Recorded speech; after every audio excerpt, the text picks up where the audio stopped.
Oh, and that's the end of the game? Right?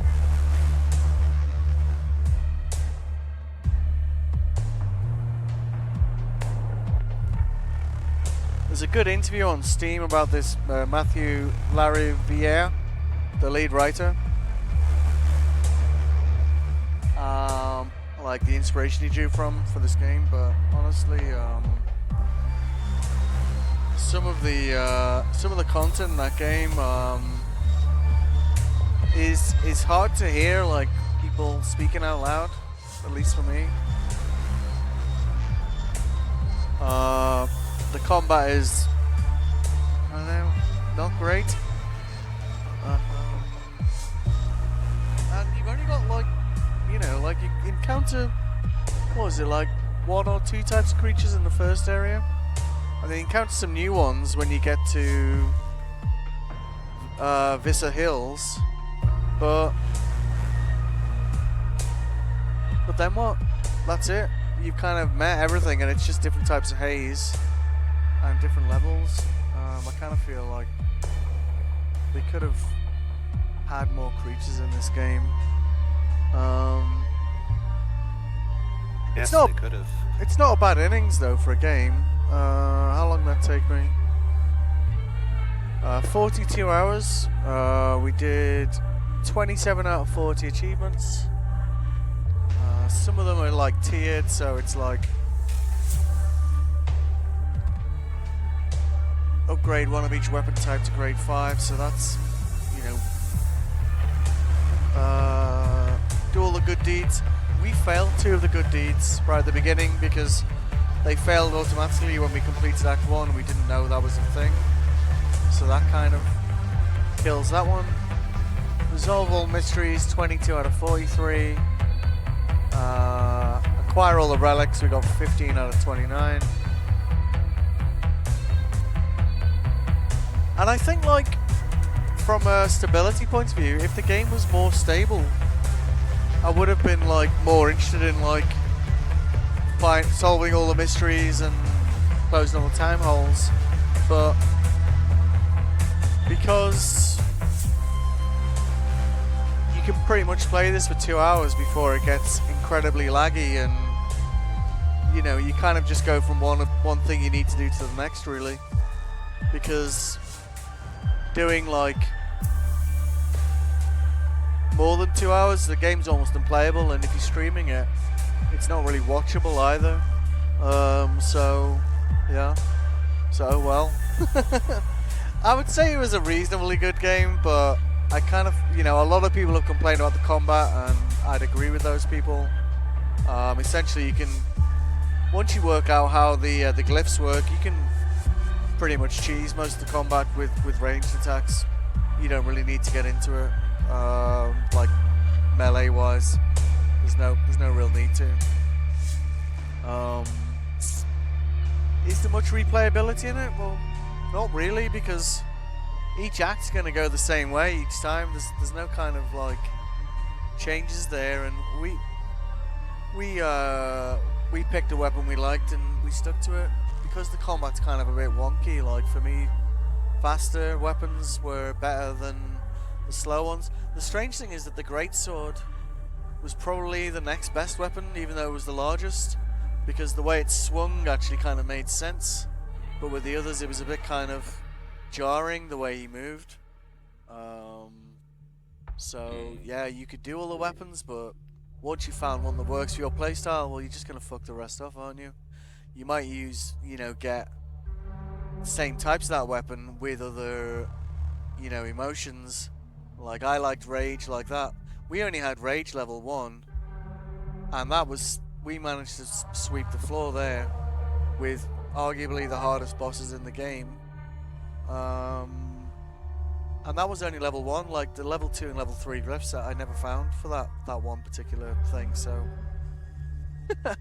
I don't know. Maybe if they brought out some patches and new creatures, then it might be worth playing again. But I'm not in a massive rush to go, oh, I want to play that again. Like when Dying Like the Beast comes out, like that'll automatically be in completionist mode because I know I'll want to do everything in that game. With this, I don't know, like even closing the time loops kind of left you with you know, you essentially all the time loops are caused by strong emotions, so all of the time loops contain like pretty horrific acts like taking place, like executions and so on. And I don't know if I don't need to close it, like, but I don't know, you know. And I guess if I'd closed more of them and then taken that back to Vista Hills, then maybe I would have got more of the glyphs. Like we closed a few time loops on the way here. There might be a game plus thing. Let's see if there's a game plus with this thing.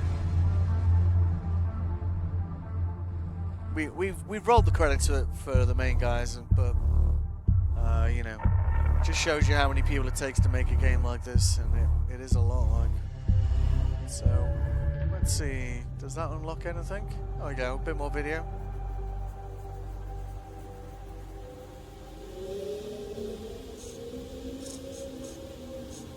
Are you gonna start Kronos in a minute, Hollow?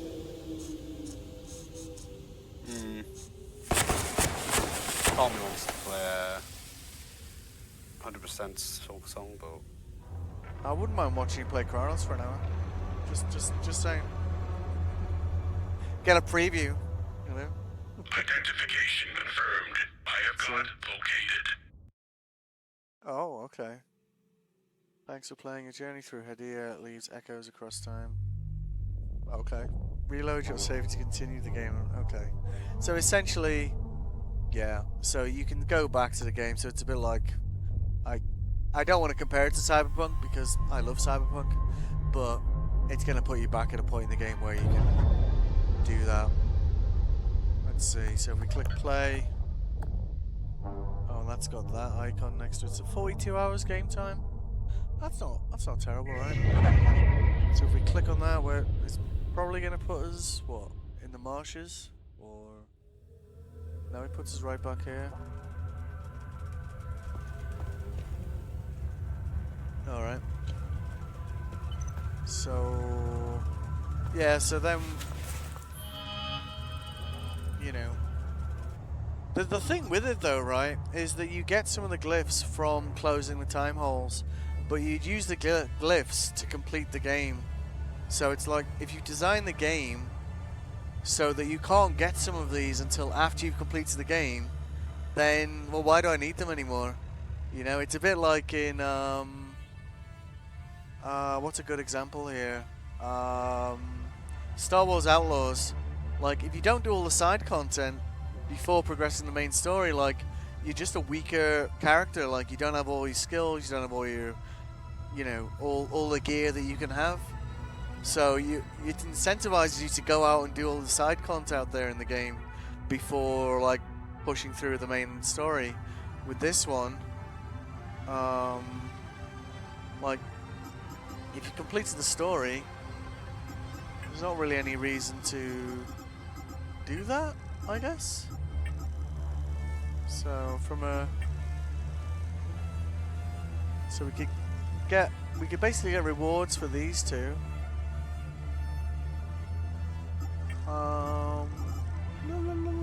Did we do any good deeds? No, they're mysteries, aren't they?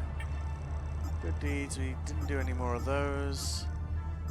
The ones that aren't blurred out, the ones I've completed. I didn't discover these two.